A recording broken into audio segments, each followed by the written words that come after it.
Dos,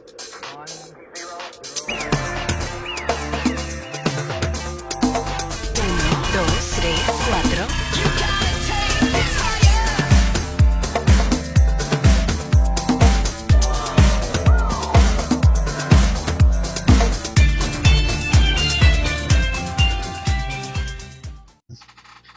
Stuck at home. Yep. And this is our latest devotion. Just want you to consider, as we've been talking about those things that prove that you're getting old, besides the gray hair that you have on your head, in your beard, besides those things.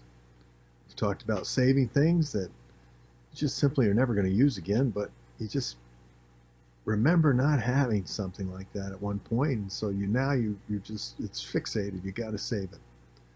Let's talk about all those old t-shirts that you have that are just as ratty as they can possibly be, but there's some sentimental value in these things.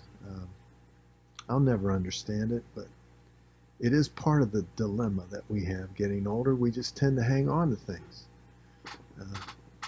If we could plug those holes in the socks, we probably keep those forever too. You never know, you keep that one that you lost the other part of the pair, it might show up again someday. I have a whole drawer full of those. Tell you something else that we save all the time, and I think this tends to be, for those of you that are mechanical, all your screws, your extra nails, every screw that you ever got and anything you ever put together and you had something left over, you saved it. You know you did, you saved it. Now you'll never use any of that, but you still got it someday. It's not going to be worth anything. It's going to go into the trash, but somebody else will have to throw it in the trash for you.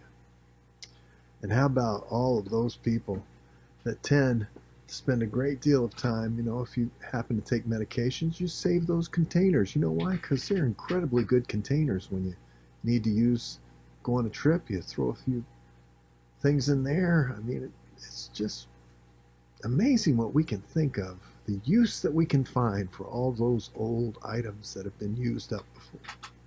Yep, you're getting old when you save all those things. We've been talking in Psalm 37. We won't cover the whole psalm. The struggle in Psalm 37 is the issue of what's going on around the believer. There's numerous psalms that deal with this issue. Psalm 73 approaches this subject, and there's others. In Psalm 42 and 43, we'll talk about that more in a minute. It's very similar.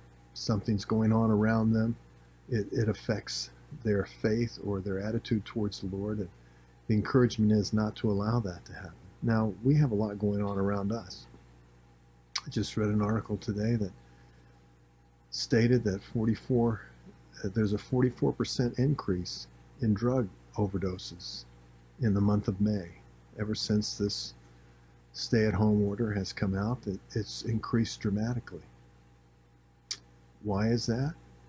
I think people are just kind of overwhelmed with information, most of it negative, that challenges us, makes us think about our mortality, the limitation of our own freedoms. We can't do all the things we'd like to do, and that frustrates us.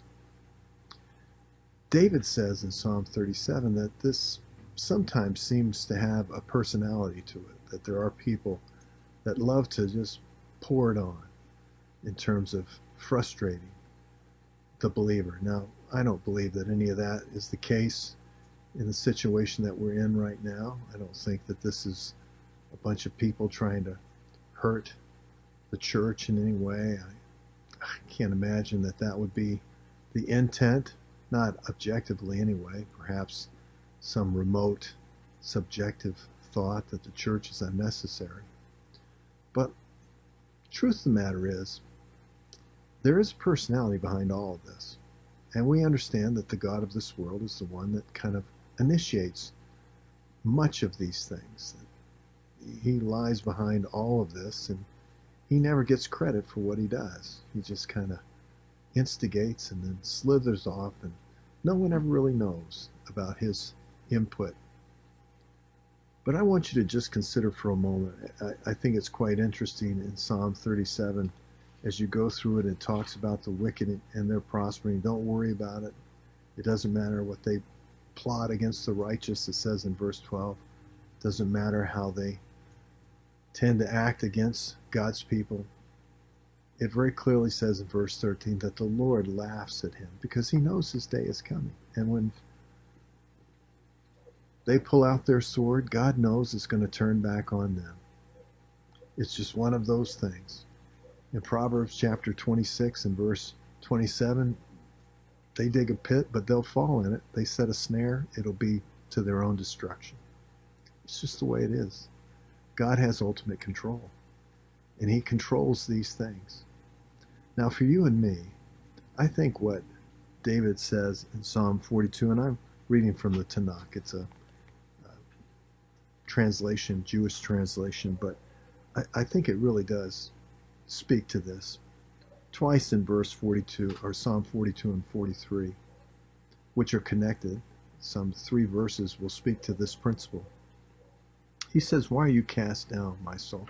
The word cast down could actually just kind of mean melting away, like a person is just so overwhelmed their strength just dissipates. They just can't handle it. Just as you can imagine, with all the things that are being said today, how so many of us at times we're just overwhelmed. It's just we lose all of our strength to counteract these things. He says, "Why are you disquieted within me?"